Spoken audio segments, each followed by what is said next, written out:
the U.S. Climate Resilience Toolkit.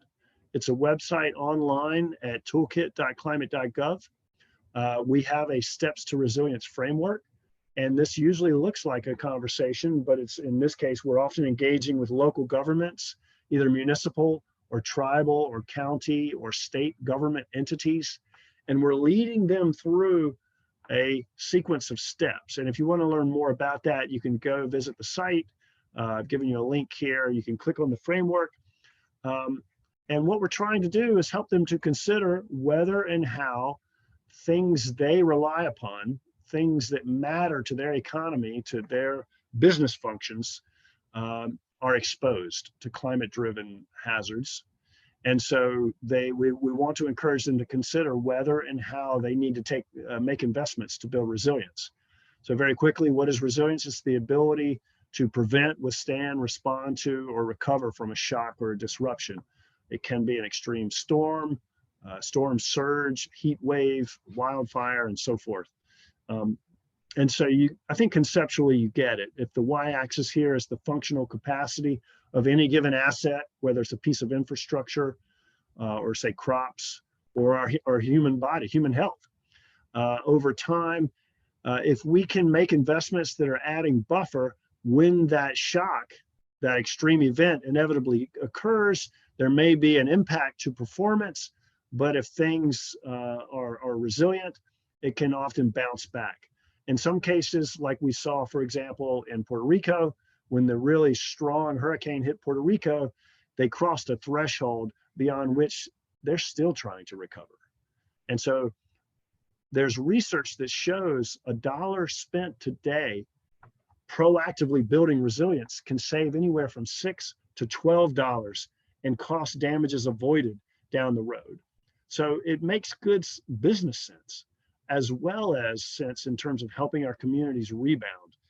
And in the Climate Resilience Toolkit, we have a framework that we lead communities through in terms of having an equitable, inclusive dialogue about the risks that they face, helping them understand and quantify those risks, and really address the question, are they willing to accept that risk? Are they willing to tolerate it?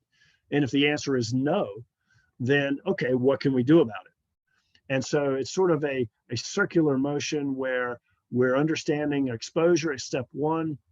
And in, say, Asheville, North Carolina, they identified over 600 assets and threats, and they paired them together. And then they used that as the basis for prioritization.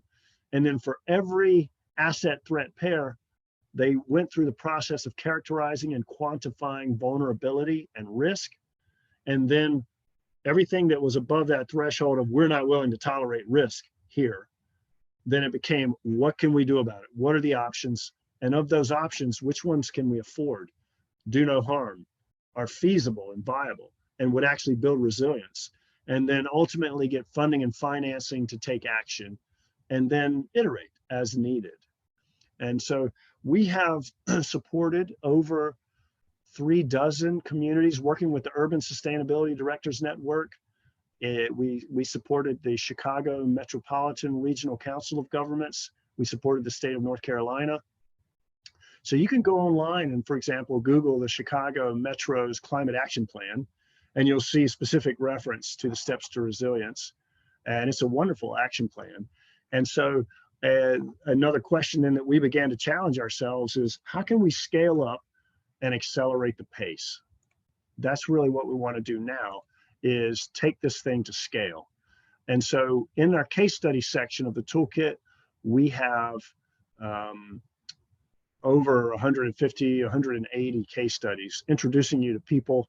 I filtered by sea level rise and storm surge. So you're seeing all the ones along the coastlines of North America, Hawaii, and Puerto Rico. And so I clicked on one here that was particularly powerful. If you go there and look at this particular one, a waterfront restaurant rebuilds to remain open through future storms, you're introduced here to Ivar Johnson. He's a young man who, with his wife and 2 children, they cashed out on their nest egg because they wanted to live on the coast, and they loved Panini Bay Restaurant, and they wanted to own and operate a restaurant on the waterfront, and this was their dream. And sadly, they invested in their dream only months before Superstorm Sandy hit in New Jersey. And if you click here in the presentation I'm giving you, there's a video. And what's really poignant and moving, and in fact, I literally came to tears the first time I saw this interview with Ivar. It's about a 5-minute video, and you'll see him talking, and he's sort of explaining and telling his story. And he's working with a local extension agent who's kind of helping him come to grips with what has happened. And in the background here, you can see this is the Panini Bay restaurant. They've made the decision to elevate in recovering by 13 feet. And so in the interview, he's talking about the fact that, well, sea level is not going to raise that much. And even with a powerful storm surge, we should stay high and dry, right? And then Lisa Auermiller is showing him the sea level rise viewer and helping him understand how much sea level is projected to rise over the next 20 years.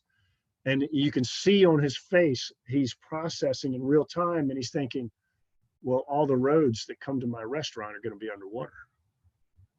And you can just see what a humbling sort of deer in the headlights moment that is. It's powerful. And for some people, it's very frightening. It's very real. And again, it points to what we touched upon in session number 1, is this is an emotionally charged subject. How are we helping people begin to understand and consider these long-term risks? And when do they need to be mobilizing to take action? There might be things they could do in the near term, purchasing flood insurance, taking other activities to harden and elevate. And then maybe longer term strategies. Maybe at some point they have to consider managing or consider elevating the road that's going to keep them, or putting into better drainage ditches and culverts.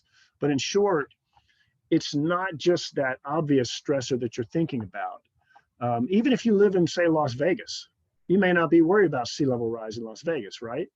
Well, except if the port of San Diego goes underwater or gets damaged in a strong storm surge, and so much of your economy is reliant upon supply chain materials that are coming in through the port of San Diego, or other parts of the country, depending on Port Fourchon, Louisiana, and so forth. So when a shock wave comes through there, it ripples throughout the economy. So we're kind of connected in so many ways.